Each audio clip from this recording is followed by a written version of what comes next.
Esse é o Ancapso e nós vamos falar agora do projeto do Paulinho da Força, meu amigo. Não, que o Paulinho da Força falou que se os Estados Unidos vão proibir o Xandão de ver o Mickey, a gente também vai proibir os americanos de vir aqui ver as passistas no carnaval aqui do Brasil. Vamos retaliar os Estados Unidos, bateu, levou e não sei o que lá. Cara, esse projeto dele é ridículo em tantos níveis, mas em tantos níveis que isso é ridículo. Eu vou explicar os vários níveis de ridículo que tem nesse projeto. E, cara, acaba só ressaltando a assimetria da coisa, o quanto de coisa que tem de errado nessa história com o governo brasileiro. O grande problema desse pessoal, assim, é uma medida tão patética, tão absurda, que só uma coisa explica isso: o desespero completo. E o desespero desse pessoal é muito simples. Não é porque esse negócio vai barrar o Alexandre de Moraes lá para ver o Mickey e coisa e tal, porque é verdade que até esse projeto ser aprovado lá nos Estados Unidos tem anos ainda para isso acontecer. O problema desse pessoal é o seguinte: furou a bolha. Furou a bolha do Alexandre de Moraes. Aquele grupinho do Alexandre de Moraes que achava, que apoiava ele incondicionalmente, o pessoal já está começando a coçar a cabeça e falar: será que eu apoio o cara ou não apoio o cara? É isso, aquela mensagem do Alexandre de Moraes ontem pedindo coragem, tem que ter coragem. Ele estava falando com essas pessoas: tenham coragem, morram por mim, e não sei o que lá, vamos todo mundo ficar sem ver o Disney, sem ver o Pateta. E esse é o problema deles no final das contas. O desespero é por isso, não é por conta da lei em si, coisa e tal, é pelo apoio, pela perda do apoio interno. E eu lamento muito, isso daqui ficou tão patético esse negócio que até perdeu mais apoio, eu tenho certeza disso. Vamos entender essa lei do Paulinho da Força aqui. Essa notícia foi sugerida por Capixaba Ancap, Zilioto e várias outras pessoas. Obrigado aí ao pessoal que sugeriu notícias lá no nosso site, no visãolibertaria.com. E obrigado a você que está assistindo o nosso vídeo. Se você gosta do nosso conteúdo, por favor, deixe o seu like e se inscreva aqui no canal, né? Pois bem, como vocês sabem, tem uma série de iniciativas lá dos Estados Unidos contra a censura do Alexandre de Moraes, contra os desmandos do STF aqui no Brasil. Uma dessas iniciativas é um projeto de lei que foi aprovado na Comissão de Constituição e Justiça do Congresso americano, da House of Representatives. É a lei No Censor on Our Shores, sem censores em nossas terras, né? Então, essa lei que passou pela CCJ, então repara, passou pela CCJ lá nos Estados Unidos. Ainda tem que passar pelo plenário da Câmara, tem que passar pelo Senado, tem que ser sancionada pelo Trump. Ou seja, ainda tem um longo caminho até isso virar lei, né? E depois que ela virar lei, ainda depende de um ato da Presidência da República para dizer quem são esses censores que estão proibidos de ter visto no Brasil, né? De ter visto nos Estados Unidos, de entrar nos Estados Unidos. Então, assim, é uma coisa que não vai acontecer agora, vai acontecer, assim, sei lá, ano que vem, daqui a 2 anos, 3 anos. Por enquanto, se o Alexandre de Moraes quiser ir lá ver a Disney, ir lá ver o Pateta, ver o Mickey, ele pode ir, não tem nada que impeça ele de ir lá ver o Pateta, não tem nada que impeça isso. Então, assim, esse bafafá todo, esse desespero todo do pessoal é advindo de um único fator: furou a bolha. A bolhazinha que tinha em torno do Alexandre de Moraes, dizendo que não, vai lá, Xandão, vai lá, bate no bolsonarista, Xandão, continua, Xandão, você tá salvando a democracia brasileira, Xandão. Essa bolhazinha que tinha em torno dele ali estourou, porque o pessoal começou a ver: ih, caramba, eu vou ficar sem ver o Mickey, né? O Alexandre de Moraes, é lógico, ele vai nesse papo de que não interessa, eu nunca gostei do Mickey mesmo, não gosto de nada, nunca quis ir na Disney, é mentira, aquela foto minha com um chapeuzinho da Disney é fake news e não sei o que lá. Enfim, o Alexandre de Moraes, é lógico que ele ia sair por isso daí. Mas como eu falo para vocês, o grande problema deles é esse: o barata voa que está tendo lá no STF, no governo. O discurso de ontem do Alexandre de Moraes dizendo: não, coragem, tenham coragem. Ele está falando, sabe para quem? Ele está falando para os auxiliares dele, para as pessoas que estão embaixo dele, para o pessoal que é amigo dele, que estava apoiando ele até então, mas agora com essa lei, com esse negócio avançando, o pessoal começou a coçar a nuca, falar: será que eu continuo apoiando esse cara? Não, coragem, vamos em frente. E pelo visto, dado o desespero desse pessoal, a debandada deve ter sido muito grande. A perda de apoio do Alexandre de Moraes deve ter sido massiva, senão ele não teria sido. Porque, de novo, não mudou nada ainda, não tem nada, não tem nenhuma ação real contra o Alexandre de Moraes ainda. Ah, tem o processo do Rumble lá, tá, o processo está correndo lá. Quando é que ele vai chegar no resultado? O que vai ser o resultado? Não sei. Ah, tem o caso dessa lei aqui, mas ainda tem que passar pelo Congresso, tem que passar pelo Senado, tem que passar pela presidência, ainda tem muita coisa até realmente ele ser banido, né?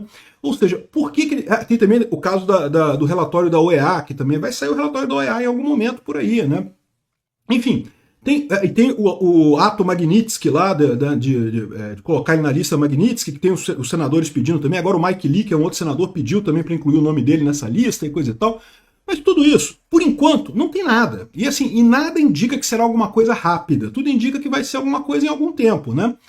Certamente os Estados Unidos estão fazendo muito mais pressão do que realmente punir, né? Eles sabem que, os americanos sabem que a ameaça da punição é mais efetiva do que a punição em si. Então eles vão ficar com vão deixar esse negócio, né, com essa punição pairando sobre o Alexandre de Moraes, e vamos ver por quanto tempo o pessoal aguenta, porque o problema é esse, tá dando certo, né? E tá dando certo da maneira como eu falei para vocês que daria. É lógico que o Alexandre de Moraes não vai mudar de ideia, é lógico que o Lula não vai mudar de ideia, é lógico que quem vai mudar de ideia são as pessoas que estão de baixo ali, que apoiam essas pessoas que começam a ver que, pô, o meu vai entrar na reta nesse negócio, eu não tenho nada a ganhar com isso. Vou começar a sair fora dessa história, né? É isso que eles estão sentindo. É para essas pessoas que o Alexandre de Moraes está pedindo coragem e coisa e tal, né? E aí, nessa patacada absurda do pessoal, entra o senhor Paulinho da Força querendo dar uma de macho, né? Olha só, aí ele bota um projeto de lei aqui que proíbe os estrangeiros que atentem contra autoridades brasileiras de entrar no Brasil. Então, ou seja, o que ele quis dizer? Vamos fazer uma resposta de igual para igual, vamos retribuir os Estados Unidos de igual para igual, tá vendo? Se eles proíbem o Alexandre de Moraes de entrar lá, nós vamos proibir o Elon Musk de entrar aqui no Brasil também, e não sei o que lá, e coisa e tal. E aí que tá, cara. O problema desse negócio é esse, né? Para início de conversa, são vários níveis de desigualdade, de assimetria tão grandes, que chega a ser ridícula essa proposta. Primeira coisa, uma coisa, meu amigo, é você proibir alguém de ir em Nova York, e na ONU, e nos Estados Unidos, em Washington, Califórnia, não sei o que lá. Outra coisa é você proibir o cara de vir no Brasil. O Brasil tem coisas bacanas aqui, tem um monte de coisa bacana aqui no Brasil. Tem o Carnaval no Rio de Janeiro, tem o assalto no Rio de Janeiro, tem assalto em Salvador, tem assalto em São Paulo. Tem um monte de coisa bacana para você fazer aqui no Brasil, mas vamos combinar, né? A verdade é que o que tem no Brasil, tem na Argentina, tem no Peru, tem na Colômbia, não é uma coisa tão única assim no mundo, né? E os Estados Unidos é o centro financeiro do mundo. Então, assim, começa com essa simetria, né? Você proibir a pessoa de entrar no Brasil, meio que você está prejudicando o Brasil. O Elon Musk não vai poder mais vir no Brasil. O cara está prejudicando o Brasil, você não está prejudicando o Elon Musk. Você está dificultando o Brasil de fazer negócio, né? Quando você proíbe alguém de ir nos Estados Unidos, é outra história. Então essa é a primeira assimetria. A segunda assimetria é a seguinte: o projeto americano ele prevê que censores, pessoas que façam censura, sejam proibidas de entrar nos Estados Unidos. Por quê? Porque é um crime lá. Lá na Constituição americana, a primeira emenda americana proíbe atos de limitação da liberdade de expressão por qualquer pessoa, por qualquer legislador. O Congresso não fará leis que limitem a liberdade de expressão das pessoas. É crime ser censor nos Estados Unidos, é crime isso. E diga-se de passagem, é crime aqui no Brasil também. Tudo que o Alexandre de Moraes faz de censurar pessoas, de proibir conta, de derrubar a conta e coisa e tal, isso é crime. De acordo com a Constituição brasileira proíbe limitação à liberdade de expressão. É que como Alexandre de Moraes virou o dono do Brasil, ele faz o que ele quer, foda-se Constituição, foda-se qualquer outra coisa, né? Ele tá com essa, mas ele tá cometendo crime aqui no Brasil também. Então, a lei americana, ela proíbe um tipo de crime criminoso de entrar nos Estados Unidos, o que é uma coisa bastante razoável. Por outro lado, o Paulinho da Força diz que estrangeiros que atentem contra autoridades brasileiras. Bom, se a pessoa atenta de forma física, se ela realmente faz um atentado, se ela tenta matar uma autoridade brasileira, isso é tentativa de homicídio. Já é proibido hoje em dia pela legislação atual. Então, eu só posso entender que esse atentem que ele fala aqui quer dizer criticam, né? A pessoa que critica uma autoridade brasileira vai ser proibida de entrar no Brasil. Isso é um problema. Por quê? Porque isso não é um crime no Brasil. Então tem essa outra assimetria também. Você tem uma coisa que lá eles estão proibindo um criminoso de entrar no país, o que é uma coisa perfeitamente razoável, enquanto o pateta do Paulinho da Força quer proibir uma pessoa que criticou outra pessoa e não cometeu crime nenhum, e não é crime nem lá nos Estados Unidos, nem é crime no Brasil, nem é crime em lugar nenhum do mundo. Bom, com exceção da China e da Rússia e do Irã e da Coreia do Norte, em lugar nenhum do mundo é crime você criticar a autoridade. Então, ou seja, é patético nesse outro sentido também.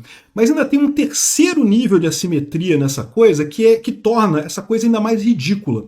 Primeiro ponto da história, o Paulinho da Força não tem como passar isso aqui no Brasil. A oposição é maioria no Congresso, não vai passar essa lei. O Paulinho da Força pode propor essa lei? Pode. Ela vai chegar lá no CCJ brasileiro? Pode chegar lá no CCJ. É capaz de não passar nem no CCJ. É porque eu ainda não sei como é que é a composição do CCJ aqui no Brasil esse ano, no Congresso esse ano. Eu acho que eles ainda não fecharam essa composição das comissões no Congresso. Mas, mesmo que passe pelo CCJ, a chance de passar no plenário é nula, ao passo que a lei lá nos Estados Unidos, dos republicanos, passa no plenário fácil, porque os republicanos têm maioria no plenário da Câmara lá.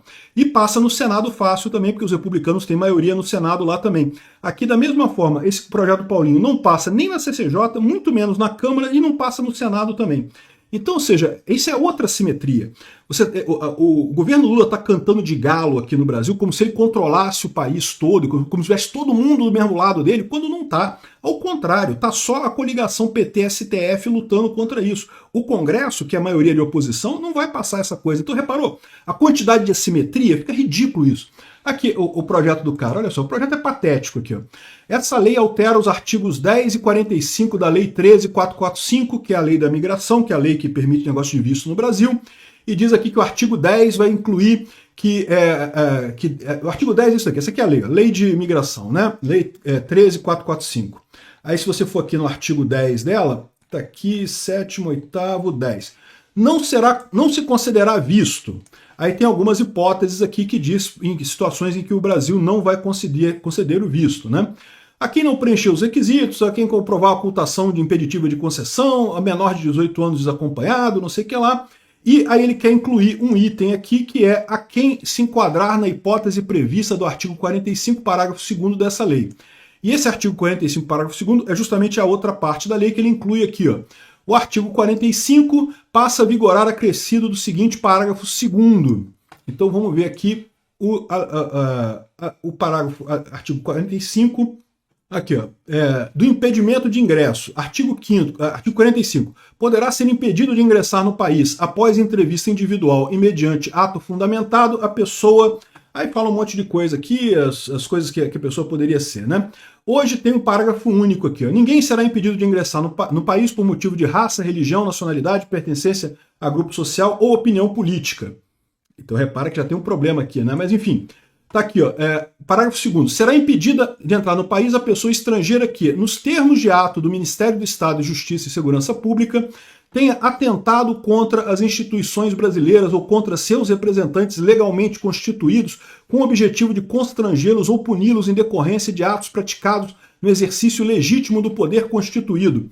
Aquilo que eu falei para vocês, é basicamente o que ele está dizendo aqui, alguém que criticou uma autoridade brasileira, criticou um político brasileiro, criticou um juiz brasileiro, está enquadrado aqui. Isso é um absurdo, porque isso aqui não é crime. É a opinião também do André Marsiglia, que ele fala aqui, ó. O projeto de lei apresentado pelo deputado Paulinho da Força para proibir a entrada de estrangeiro que atentar contra a Constituição brasileira é inconstitucional. E a razão é simples, atentar contra instituições não é crime, não está previsto expressamente em lei. E faz, portanto, o princípio da legalidade da Constituição brasileira não se pode punir por fato atípico, né? Enfim, ou seja, mas esse é só um dos problemas. Como eu falei para vocês, tem vários outros problemas. Eles não conseguem nem aprovar isso aqui. Proibir o Elon Musk ou o Trump de entrar no Brasil, não faz nem cosquinha para esse pessoal, meu amigo. Ao contrário, prejudica o Brasil. É muito diferente do Brasil ser proibido, ou a pessoa brasileira ser proibida de entrar nos Estados Unidos, que é o centro financeiro do mundo. Entenderam o problema? Ou seja, esse desespero do pessoal de bater nos Estados Unidos é uma guerra totalmente perdida. Eles não têm chance nenhuma de conseguir nisso, né? Tá aqui, ó. Brasil lulista resolve peitar o Trump, diz o Rodrigo Constantino aqui na coluna dele, né? É lógico, essa é a única opção que eles têm. Mas repara, é uma opção que nasce do desespero. E o desespero não porque efetivamente tenham medidas contra eles. É desespero porque as pessoas estão abandonando o governo Lula, estão abandonando o apoio ao Alexandre de Moraes, estão abandonando o apoio ao Lula, justamente porque estão percebendo que furou a bolha. Está todo mundo vendo o absurdo que o Alexandre de Moraes está fazendo. O jogo perigoso que ele está jogando. E aí as pessoas começam a fazer a conta se vale a pena mesmo. Não adianta o Alexandre de Moraes pedir coragem, tenham coragem, continuem me apoiando, morram por mim, não sei o que lá. Porque o pessoal está vendo, o Alexandre de Moraes está errado. Isso a essência da coisa é essa. O Alexandre de Moraes está claramente errado. E qualquer pessoa que olhe para os atos dele de forma desapaixonada percebe isso. Tanto aqui no Brasil quanto fora do Brasil. Não é só os bolsonaristas criticando o Alexandre de Moraes, não. Qualquer pessoa que objetivamente olhe para os atos dele percebe o absurdo que ele está fazendo. E esse é o problema. As pessoas que estão próximas do Alexandre de Moraes ainda estavam com aquela ideia de que não tem risco. O Alexandre de Moraes é o ministro supremo, vai ficar os bolsonaristas chorando aqui, chorando. É o Alexandre de Moraes que decide no final das contas mesmo, não vai mudar nada, estamos protegidos. Agora eles perceberam que não é bem assim. Furou a bolha, né? Aqui, ó. Olha só o que diz a leitora da Folha de São Paulo. Eu acho muito engraçada a leitura da Folha de São Paulo, porque, né, enfim, sei lá por que um jornal resolve dar uma manchete porque uma leitora falou. Mas o que ela falou aqui é bastante significativo, cara. Não podemos deixar Moraes sozinho nessa. Trata-se de uma questão política. Quem é que tá deixando Moraes sozinho, meu amigo? É o que eu tô falando para vocês. O problema do Alexandre de Moraes, por que ele tá tão chateado, por que ele tá tão revoltado, pedindo coragem, é porque furou a bolha, o pessoal tá tirando apoio para ele. Ele tá ficando sozinho, tá todo mundo se afastando dele. Não podemos deixar ele sozinho, não sei o que lá e coisa e tal. O problema, meu amigo, é que ele comprou briga com os Estados Unidos. Sabe qual é a chance do Brasil sair vitorioso nessa história aqui? É menor do que zero. Não tem nenhuma chance de acabar bem para o Brasil. Vai acabar mal para o Brasil. Pode acabar muito mal para o Alexandre de Moraes e um pouquinho mal para o Brasil, ou pode acabar muito mal para o Brasil. Então, eu sinceramente, eu se estivesse lá no topo do Brasil, né, na elite aristocrática brasileira, que eu já falei para vocês, é burra pra caralho, gente idiota mesmo que tem na elite aristocrática socialista brasileira. É o nosso grande problema. Por que o Brasil é um país subdesenvolvido? Porque tem uma população até inteligente, uma população empreendedora, uma população que corre atrás. Mas a elite, cara, é uma cambada de idiota, bicho. Só tem idiota em Brasília, é impressionante, cambada de gente burra. E aí, mas esse pessoal é burro, mas não come cocô. Já estão começando a olhar para esse negócio, estão falando, ih, caramba, não tem como a gente ganhar essa porra. É melhor a gente sacrificar o Alexandre de Moraes e outras pessoas em volta, né? Do que sacrificar o país todo, sacrificar todos nós, né? Enfim, vamos ver o que vai dar isso daqui. É lógico que o Alexandre de Moraes acha que coragem, vamos todos juntos disputar contra o Trump, vai dar certo sim, eu consigo. Né? Outra leitura que se faz disso daqui é que, pô, tinha que botar o Gilmar Mendes nessa história também, né? O Barroso, o Toffoli. Pô, não pode deixar o Moraes sozinho nessa, né? O pessoal americano, pô, bota aí o Alexandre de Moraes, bota o Gilmar Mendes, o Barroso, bota o pessoal todo na lei Magnitsky lá e pronto, né? Já resolve esse problema todo de uma vez, pô. Não pode deixar o Moraes sozinho, tem que ir a galera toda. Bota o Lula, bota o cara da PGR, bota o pessoal todo, vai ser divertidíssimo, né? E só para terminar aqui, no discurso do Alexandre de Moraes, ele falou que deixamos de ser colônia em 1822, o que é factualmente errado, né? Quem não faltou às aulas de história, o Alexandre de Moraes deve ter faltado às aulas de história, né? Lembra que quando chegou a corte portuguesa aqui no Brasil, em 1808, logo depois disso, em 1815, se não me engano, 1816, foi decretado o Reino Conjunto de Brasil e Portugal. O Brasil já não era mais uma colônia, já era um reino conjunto com Portugal a partir desse ponto, né? É verdade que em 1822 foi a independência do Brasil, mas a gente já não era mais colônia nesse momento, né?